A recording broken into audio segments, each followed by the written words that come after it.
Good morning. I am 3 minutes earlier today, and I posted a couple of videos already, but this one is our mindful morning practice.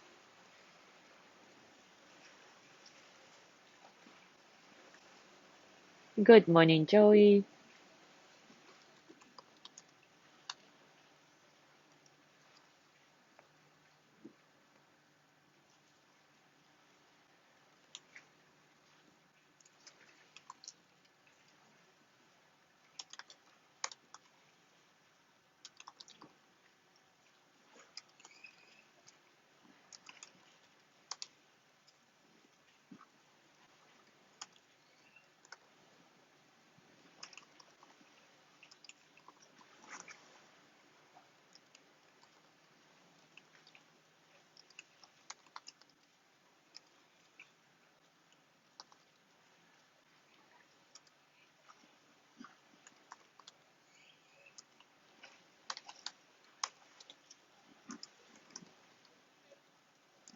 Good morning, John.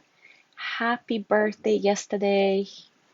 I learned about it only after our call, after our meditation, so happy birthday to you today. It's a birthday week or birthday month, right? Or maybe a birthday year. Why not celebrate all the time? Good morning, Mike. Good morning, Anne.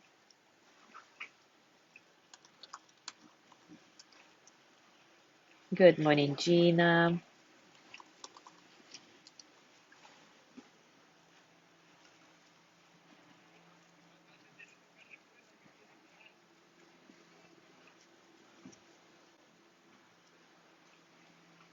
Good morning, Mary.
All right, it is time for us to start.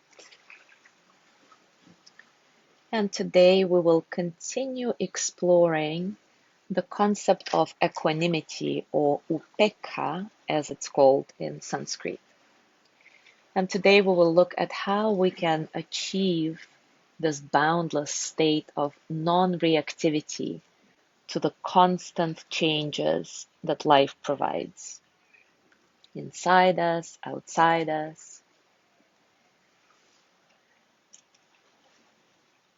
Normally, we live with this sense of denial that deadens us a little bit or a lot. And Sharon Salzberg gave us this example in her book, "LovingKindness, the Revolutionary Art of Happiness," that, by the way, you know by now I am heavily basing the series on this book and some other books, but this is kind of a baseline. So anyway, her story. A friend once related this story. His father was a young child driving with his own father in a car on December 7th, 1941. A sudden announcement came over the car radio. The Japanese have attacked Pearl Harbor. Immediately, my friend's grandfather leaned over and said urgently to his son, "Please don't tell your mother." When hearing this, I thought, right, maybe he hoped she wouldn't notice any of the World War II.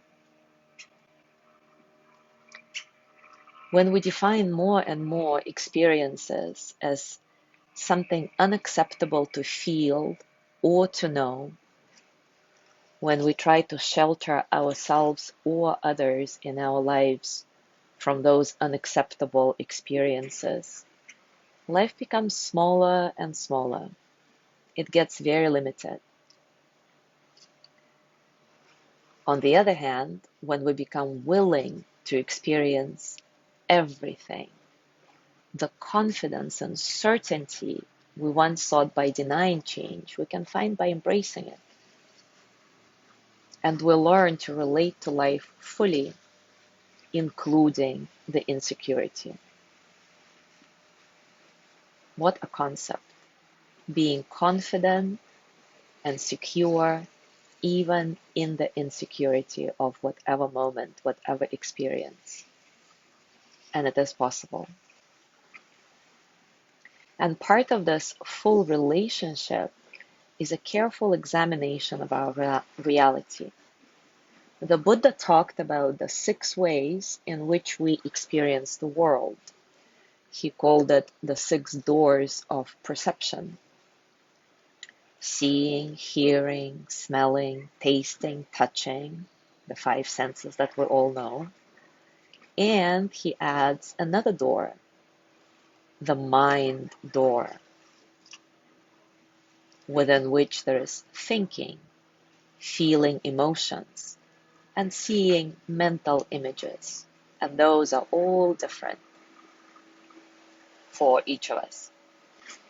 So in every moment, we really have a wide selection of choice of options to experience pleasure, pain, or neutrality. For example, we see an object, and in that moment, our experience is pleasurable, unpleasant, or neutral, depending on what this object is and depending on whether we see it for the first time or we have some story attached to it. We like it, we don't like it. So upon seeing the object, we immediately start following with some kind of reaction to that feeling. When the experience is pleasant and we don't want it to go away, we tend to cling with attachment. When we don't like the experience or object, when it's painful, we tend to react with aversion by condemning or pushing away. And because we often depend on the intense pleasure and pain for a sense of feeling awake, feeling alive, then when we experience something as neutral, we actually tend to react by falling asleep, either literally or by lapsing into complete inattention. And in Buddhism, this is actually considered to be falling in delusion. Most of the time, our hearts and minds respond to those 10,000 joys and 10,000 sorrows that we talked about the other day by careening back and forth over and over again between elation and despair. The violent movement for and against what we experience, constant motion. Or we respond with denial in its many manifestations: indifference, repression, not noticing, muffled anxiety, feeling disconnected, numb. Fortunately, as the Buddha revealed, rather than being lost in these conditions' reactions, we can learn to be balanced in response to them, to flow with them. And such flow doesn't mean that we don't feel things anymore. Meditation doesn't turn us into this gray vegetative blobs with all the feelings washed out. Quite the opposite. The Buddha taught that we can feel pleasure fully, yet without craving or clinging, without defining it as our ultimate happiness. And we can feel pain fully without condemning or hating it. And we can experience neutral events fully by being completely present in the moment so that they are not just fill-in times until something more exciting comes along, so that neutral experiences become part of life, and rightfully so. This non-reactivity is the state of equanimity, and it leads us into freedom in each moment. So let's explore this together today through a practice of naming sensations and thoughts, through the practice of our perception. As always, take a comfortable position and take a few moments to acknowledge what's happening inside you, what's happening outside of you, reminding yourself that each internal experience becomes external, each external experience becomes internal, that we are interconnected, and let your breath be the reminder of that. Inhaling the experiences of the world and exhaling your own experiences, kind of weaving the fabric of life with your breath.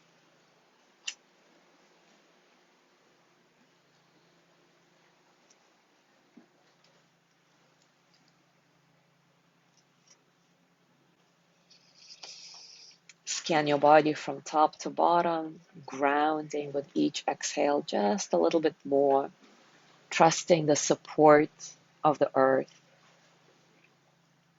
trusting that you don't need to hold yourself up. You can be effortless in body, mind, and heart, and the earth will carry you just like it's designed to do.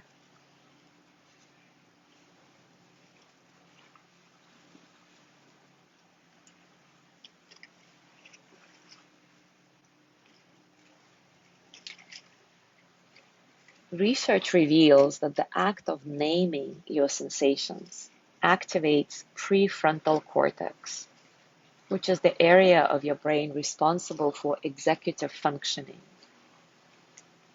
And it reduces the function of the limbic system, responsible for emotions. Together, that means that you can more skillfully focus on your sensations without getting too emotional about them. So creating this environment of non-reactivity. You know what's going on, but you're not immediately producing a knee-jerk emotional response. Tara Brach, one of my favorite meditation teachers, suggests asking these two questions as you gently scan your body for sensations. What is happening inside me right now? And can I be with it? And this idea is to release control, to be curious about what's going on right here, right now, without reacting. So if you'd like to, close your eyes if it helps you connect more deeply with the sensations, or you can keep your eyes open. That is a great practice for when you take it into the outside world, into your daily life. So totally your choice.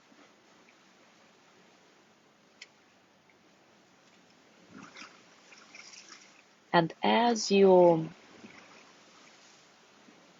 go through the experience of perception, allow words that describe your experience arrive gently to you. Don't strive, don't obsess about finding just the right word. Receive. Let the word come to you. And see what happens to the sensation as it gets named. Maybe the sensation changes somehow. Maybe you need a different word for it. The point of this exercise is not to stop the flow of sensations, but to see them clearly with awareness, with non-reactivity. So let's begin.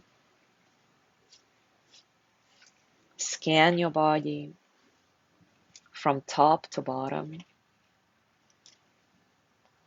and notice what's happening in each area. asking yourself these two questions.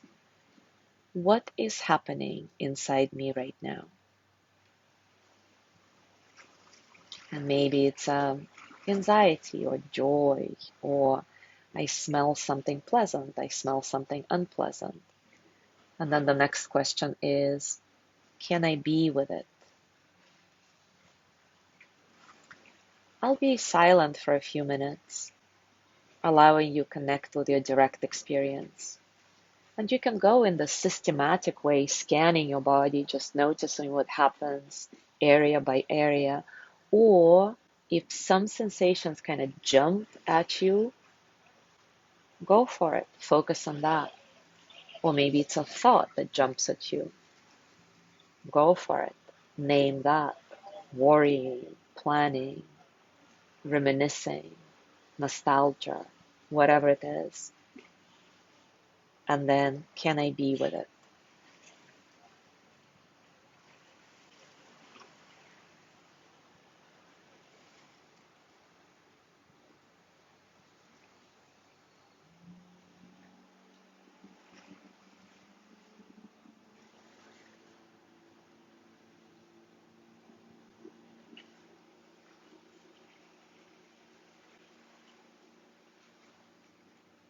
Remember, no fabrication of perceptions, of sensations, of thoughts. Let everything be just as it is. No changing is necessary. You're not trying to make anything better. You're just observing and asking yourself the question, okay, I notice this. Can I be with it?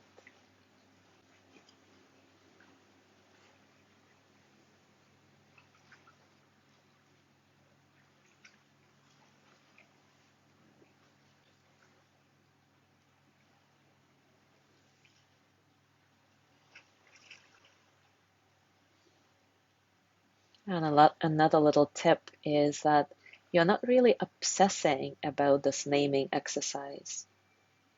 Only 5% of your attention is involved in it, and the 95% of your attention is gently resting on the somatic experience, the experience of your body, the flow of sensations. When you notice something, what is it that I'm experiencing? Can I be with it?